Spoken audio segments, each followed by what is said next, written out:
Our final stop is back in Miami. And we couldn't leave without paying a visit to probably the world's most famous beachfront. Lined with Art Deco hotels and homes to the likes of Naomi Campbell and P. Diddy, South Beach is a poser's paradise. And our final home is moments away.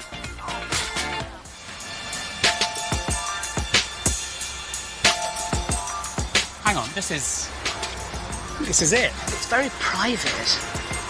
You sure we're welcome here? Confronted by an expanse of solid concrete, Prairie Residence may seem to the passer-by like an impenetrable fortress. It's certainly a house that does little to give away its secrets. Piers, it's on stilts. It's like a giant concrete treehouse. This has just been dropped into the city. Look at this! That is just a massive root ball. It's like a piece of sculpture.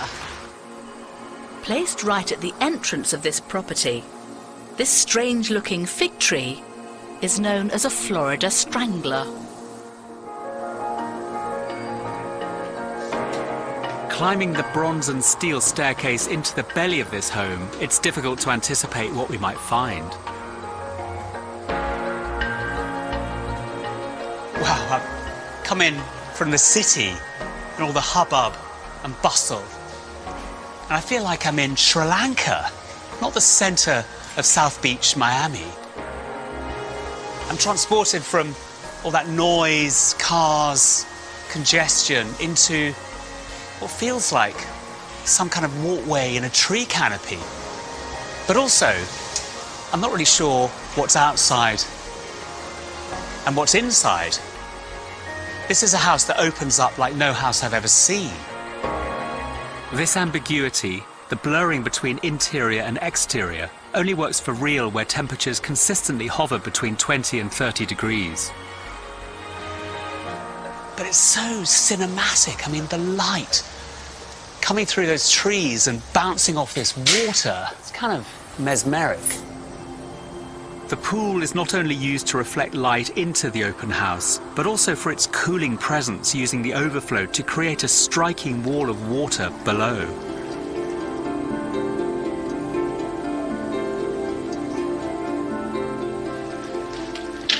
Oh, this is brilliant. To complete that sort of jungle theme, we've got a waterfall here. This wonderful curtain of water just coming down this beautiful rock. This is such an exciting way to enter a property.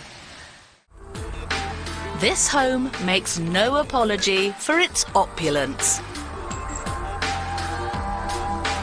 It's a truly sensual place. I think it's so rich materially and texturally.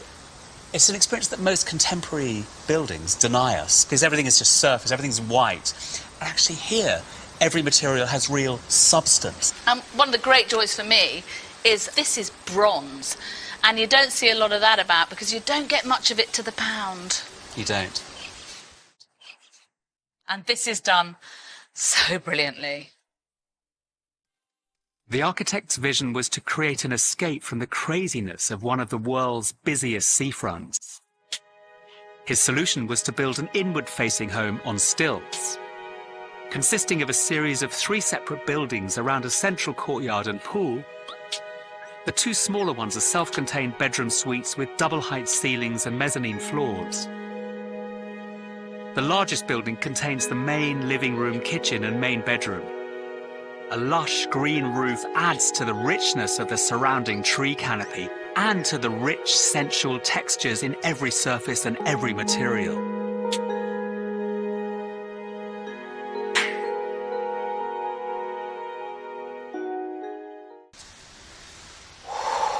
I mean, if you are feeling overstimulated, this is a room to come and de-stimulate yourself in, isn't it? Do you mean by having a lie down or something? Yeah, I do. It's exactly what I mean. Oh, I got it first. The attention to detail is extraordinary. I mean, there's 3 different sorts of concrete in here The ceiling is different from the walls, which are different from the floor. It shows such love and affection for all the things he's used to build the house. I mean, there's something about the way it's been crafted that is very special. I mean, everywhere we look, there's real skill, care, and joy, and passion. And actually a passion for getting it right. This home is a showcase of high-end design. It takes someone who relishes perfection to commission work like this. The owner is Rene Gonzalez, who uses the place as an escape from his day job, running a pharmaceutical company. So, this is my quiet Miami. Your quiet Miami. Yes. I lay there, I look at this, and I'm like, life is good. Because it's quite frenetic as a city, isn't Right, it? but here you feel like you're completely removed. Like you can get away from that crazy, good crazy, and then you come home to this, you know, just a relaxing moment, quiet moment. There is something almost cathedral-like in this bedroom, and its really high ceilings and the play of light on the solid materials create a reverential feeling. The man Rene asked to design his home was architect Rene Gonzalez, an old friend of 13 years who shared his passion for design. I wanted to create a place where he can come and decompress and really feel tranquil. And when I thought about this project, I thought that I wanted it to have this monastic feel, to have this feel of a retreat. So the ceilings and the walls never touch. They always are separated by skylights that bring light down into the living spaces and create these spaces that go on forever.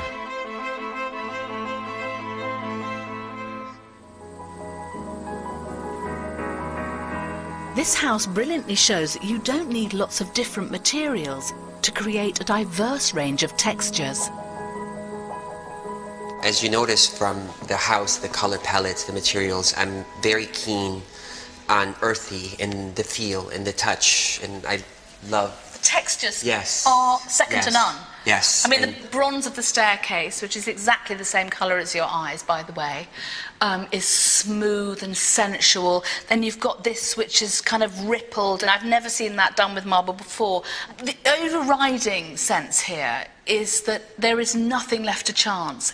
Everything has been thought about. it was combining an architect that is, and excuse the word, the choice of words, I mean, a detail freak. And then you add to that a client that obsessed with detail. And then you trust your architect that they gonna design something that fits your personality and allow them to be as creative as they want to. This is what happened. It may be the most important house I ever designed because it was really developed with an enormous amount of intensity and really love. This house has only just been finished, and it's a real thrill to be some of Rene's first guests. There are lots of things I really love about this house. But one of the things I adore is that Rene has made it so generously. The fact that these guest suites are the same size and have exactly the same amount of detail and luxury is quite something, actually. And I find it intensely moving that the whole house, really, is about pleasing people as much as possible in every possible regard. And I, for one, am extremely pleased by it. And it seems I'm not alone in falling under its spell. This house has everything. It has flamboyance with a precision and a craft and a care that you never see married to this theatre. And this house moves me enormously and moves on my own thinking about the power of architecture.